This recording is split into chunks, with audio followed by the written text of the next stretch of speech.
Hi, I'm Dr. Sebastian Dulce with Performance-Based Sports Care, and it is time again for some research articles. And you guys have probably already seen me do some of these because I have at least 4 or 5 videos prior to this with this echoey background, which I will fix pretty quickly here. I'm going to get some soundboards, sound absorbing stuff. But this one is, it's one that I thought twice about presenting on, mainly because I don't want to upset anybody.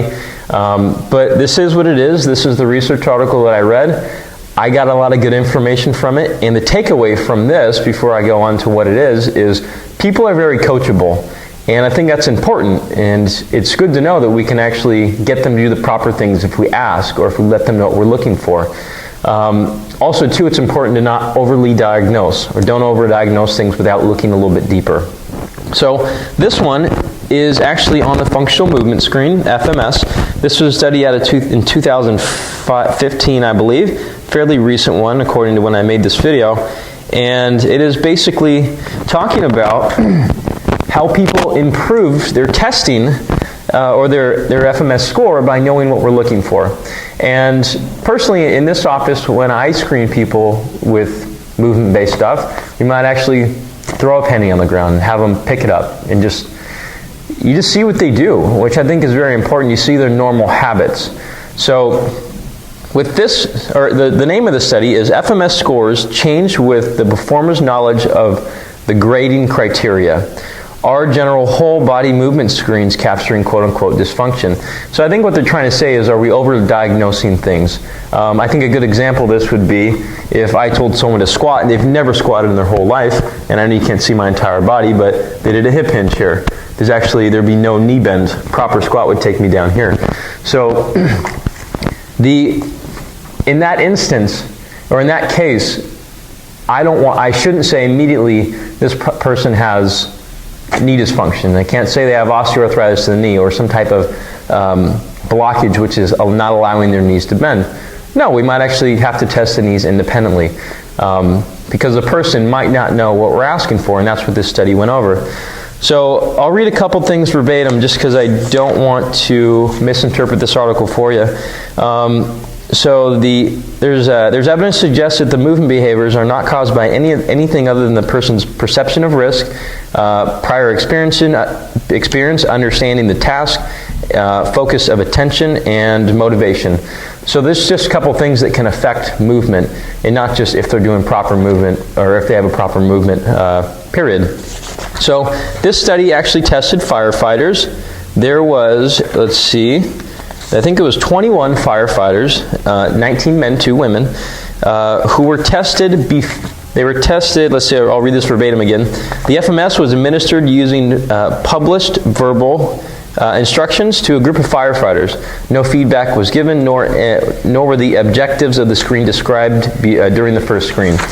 Within 3 minutes of completing the initial screen, the participants were asked to perform the FMS or the movements for the second time, but were provided the verbal description of the criteria used to grade each of the 7 screening tasks, which are the movements, immediately before performing the task.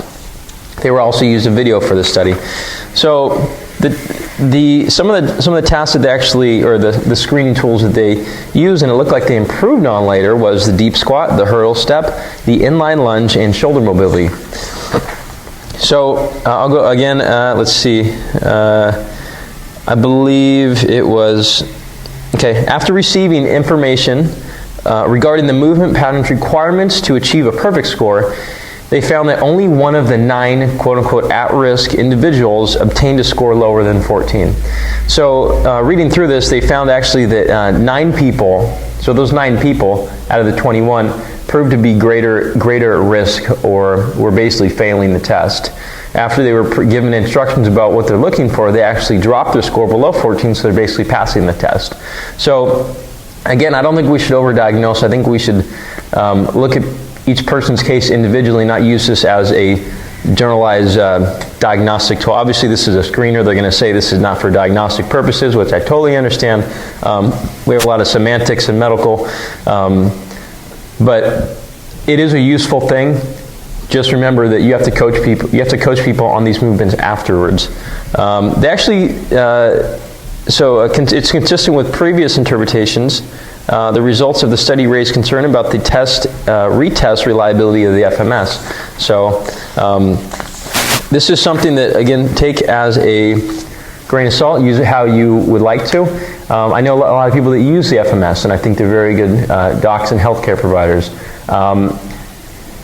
I hope this was useful. Again, I don't intend on bashing or supporting anything in these videos I'm doing on the articles, because, again, they're the articles right here.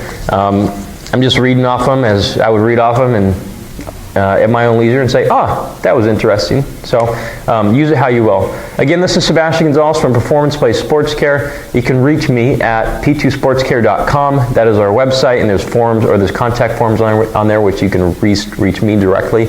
Or just listen to our broadcast. I try to put a lot of stuff on YouTube and iTunes to get the information out there, because I think the more people understand about what their condition, what their pathology is, the better they're going to comply with good, solid rehab and treatment protocols, because that is, I'm sure any rehab specialist can probably echo the same thing.